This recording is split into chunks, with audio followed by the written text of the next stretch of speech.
Ada Twist, Scientist by Andrea Beatty, illustrated by David Roberts. Ada Marie, said not a word till the day she turned 3. She bounced in her crib and looked all around, observing the world but not making a sound. She learned how to climb and made her big break, with a trail of chaos left in her wake. She ran through the day, chasing each sound and sight, and didn't slow down till she conked out at night. Her parents were frazzled, but tried not to freak, as Ada grew bigger and still did not speak. Clearly young Ada, with lots in her head, would have something to say when it ought to be said. That's just what happened when Ada turned 3. She tore through the house on a fact-finding spree and climbed up the clock just as high as she could. Her parents yelled, "Stop!" as all good parents would. Ada's chin quivered, but she did not cry.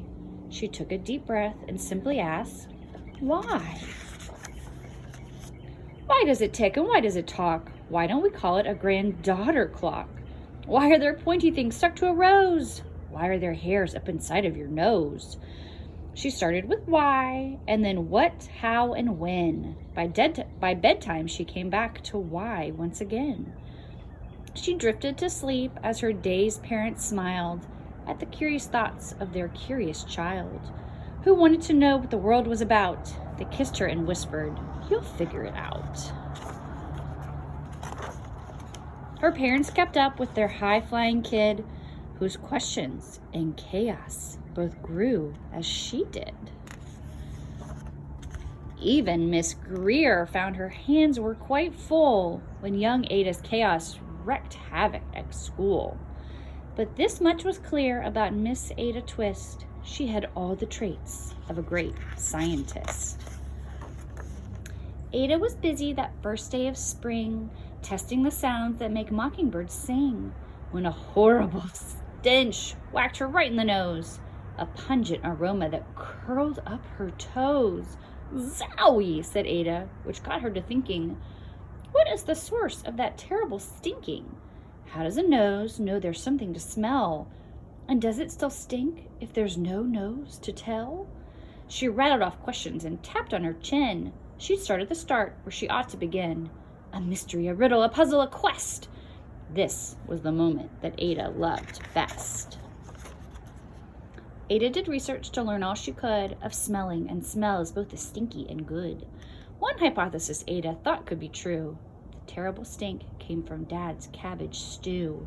She tested, and soon Ada knew it was time to come up with hypothesis 2. Then zowie! The stink struck again, just like that.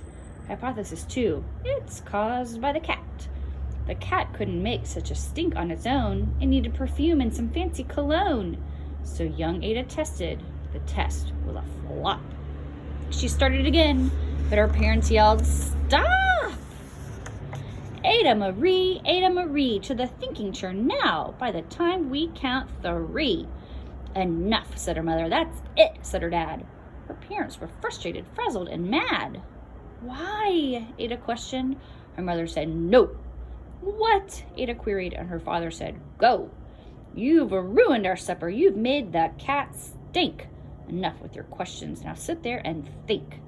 She looked at her parents. Her heart turned to goo. Poor Ada Twist didn't know what to do. She sat all alone, all by herself in the hall, and Ada once more could say nothing at all.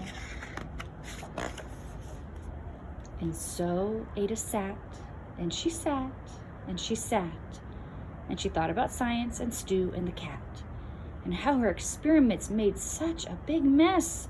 Does it have to be so? Is that part of success? Are messes a problem? And while she was thinking, what was the source of that terrible stinking? Ada Marie did what scientists do. She asked a small question, and then she asked 2. And each of those led her to 3 questions more, and some of those questions resulted in 4. As Ada got thinking, she really dug in. She scribbled her questions and tapped on her chin. She started at why, and then what, how, and when. And at the end of the hall, she reached why once again. Her parents calmed down and they came back to talk. They looked at the hallway and just had to gawk. No patch of bare paint could be seen on the wall. The thinking chair now was the great thinking hall. They watched their young daughter and sighed as they did. What would they do with this curious kid who wanted to know what the world was about? They smiled and whispered, "We'll figure it out." And that's what they did, because that's what you do when your kid has a passion and a heart that is true. They remade their world. Now they're all in the act of helping young Ada sort fiction from fact. She asked lots of questions. How could she resist? It's all in the heart of a young scientist. And as for that smell, what can Ada Twist do but learn all she can with her friends in grade 2? Will they discover the stink that curls toes? Well, that is the question. And someday, who knows? A note from the author. Women have been scientists for as long as there has been science. They've asked questions and looked for answers to the secrets of the universe, of soil and stars, stalactites and seahorses, glaciers and gravity, brains and black holes, of everything. Ada Marie Twist is named for 2 of the many women whose curiosity and passion led them to make great discoveries. Marie Curie discovered the elements polonium and radium, and her work led to the invention of X-rays. Ada Lovelace was a mathematician and the very first computer programmer. The end.